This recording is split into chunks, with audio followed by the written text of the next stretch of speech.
Email लेखन, email writing. Email शब्द वस्तुतः इलेक्ट्रॉनिक मेल का संक्षिप्त रूप है।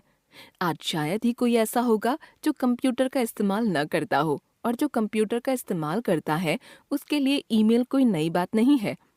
वास्तव में मेल भेजने का यह डिजिटल माध्यम है। इसके द्वारा एक व्यक्ति इंटरनेट की मदद से किसी दूसरे व्यक्ति को कोई भी संदेश कहीं भी भेज सकता है। सामान्य पत्रों और ईमेल के माध्यम से भेजे गए पत्रों में अंतर। आप सब जानते ही हैं कि सामान्य पत्र प्रायः हस्तलिखित होते हैं। इनको लिखने के लिए कलम और कागज की आवश्यकता होती है तथा इनको भेजे जाने के लिए लिफाफे में रखा जाता है और डाक टिकट लगाकर पत्र पेटी में डालना होता है। यही नहीं, इनको अपने गंतव्य तक पहुंचने में कई दिन लग जाते हैं। कभी कभी डाक अव्यवस्था होने पर ये पत्र अपने गंतव्य तक पहुंच भी नहीं पाते और पत्र भेजने वाले व्यक्ति को यह पता भी नहीं चल पाता कि पत्र निर्धारित व्यक्ति को मिला भी या नहीं। इसके विपरीत ईमेल द्वारा भेजे गए पत्र तुरंत प्रेषित हो जाते हैं और किसी कारणवश यदि ईमेल संप्रेषित नहीं हो पाया तो कंप्यूटर पर तुरंत संदेश आ जाता है, जबकि सामान्य पत्र के लौटकर वापस आने में महीनों लग जाते हैं। ईमेल के माध्यम से जो पत्र भेजे जाते हैं उनमें सबसे बड़ी सुविधा वर्तनी सुधार की होती है। आप जानते ही हैं कि हर कंप्यूटर में एक स्पेल चेक प्रोग्राम रहता है जो वर्तनी की अशुद्धियों को तत्काल सुधार देता है। इसके अलावा ईमेल से भेजे गए पत्रों में सबसे सुविधा यह भी रहती है कि इन पत्रों के साथ कोई भी पाठ, फाइल, चित्र, वीडियो आदि को संलग्न अटैच किया जा सकता है।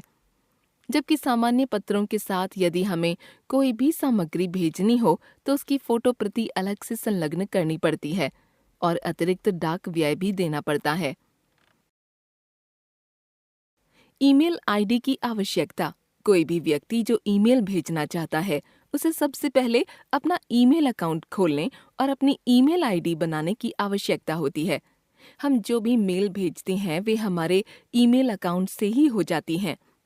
ईमेल अकाउंट किसी भी ईमेल प्रोग्राम जैसे Gmail, Outlook, Yahoo mail, Hotmail, Rediff mail आदि पर खोला जा सकता है। ईमेल आईडी बनाने के लिए छात्र किसी भी कंप्यूटर जानकार की मदद ले सकते हैं। ईमेल लेखन का प्रारूप। जब आप किसी को ईमेल भेजना चाहते हैं तो आप सबसे पहले अपने कंप्यूटर पर अपना ईमेल अकाउंट खोलते हैं और मेल लिखने के लिए कंपोज पर क्लिक करते हैं, जिससे आपकी मेल लिखने वाली विंडो खुल जाती है। अब इस विंडो में आप निम्नलिखित विवरण के अनुसार टाइप करते हैं। फ्रॉम, प्रेषक का ईमेल। जब आप कंप्यूटर से मेल भेजते हैं तब आपको अपनी मेल आईडी लिखने की जरूरत नहीं पड़ती। आपकी मेल आईडी स्वतः निर्धारित खाने में लिखी हुई आ जाती है और हर व्यक्ति अपनी आईडी से ही मेल भेजता है तथा प्राप्तकर्ता के पास प्रेषक की मेल आईडी स्वतः पहुंच जाती है। पर परीक्षा में या कक्षा में तो छात्र उत्तर पुस्तिका में लिखेंगे, अतः उन्हें अपना ईमेल लिखना ही होगा। 2. प्राप्तकर्ता का ईमेल पता। इसमें प्रेषक को उस व्यक्ति का ईमेल पता लिखना होता है जिसे वह ईमेल भेजना चाहता है। CC, carbon copy. यदि प्रेषक चाहता है कि वह अपने ईमेल की प्रति कुछ अन्य लोगों को भी भेजे, तब वह सीसी का उपयोग कर सकता है और उन लोगों की मेल आईडी लिख सकता है जिन्हें वह मेल की प्रति भेजना चाहता है। BCC, blind carbon copy. एक से अधिक लोगों को मेल की प्रति भेजने के लिए बीसीसी का भी उपयोग किया जा सकता है, लेकिन बीसीसी में भेजी गई प्रतियों को मूल ईमेल प्राप्तकर्ता और सीसी प्राप्तकर्ता नहीं देख सकते। सब्जेक्ट, विषय। यदि ईमेल औपचारिक है तो इसमें ईमेल पत्र का मुख्य विषय लिखा जाना चाहिए। विषय को देखकर प्राप्तकर्ता को यह समझने में देर नहीं लगती कि पूरे ईमेल में क्या लिखा गया होगा। अनौपचारिक ईमेल पत्रों में विषय लिखने की आवश्यकता नहीं होती। संबोधन।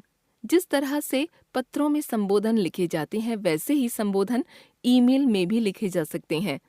यहाँ भी आप अनौपचारिक ईमेल में प्रिय, आदरणीय, श्रद्धेय आदि तथा औपचारिक ईमेल में महोदय या महोदया, श्रीमान आदि संबोधन शब्दों का प्रयोग कर सकते हैं।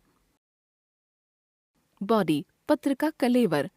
सामान्य हस्तलिखित औपचारिक पत्रों के कलेवर जैसा ही ईमेल पत्रों का कलेवर होता है।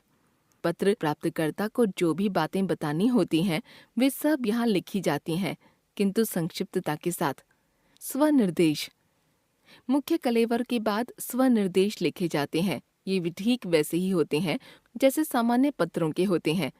आप यहाँ भी भवदीय, उत्तरापेक्षी, आपका आदि स्वनिर्देश लिख सकते हैं। हस्ताक्षर या नाम।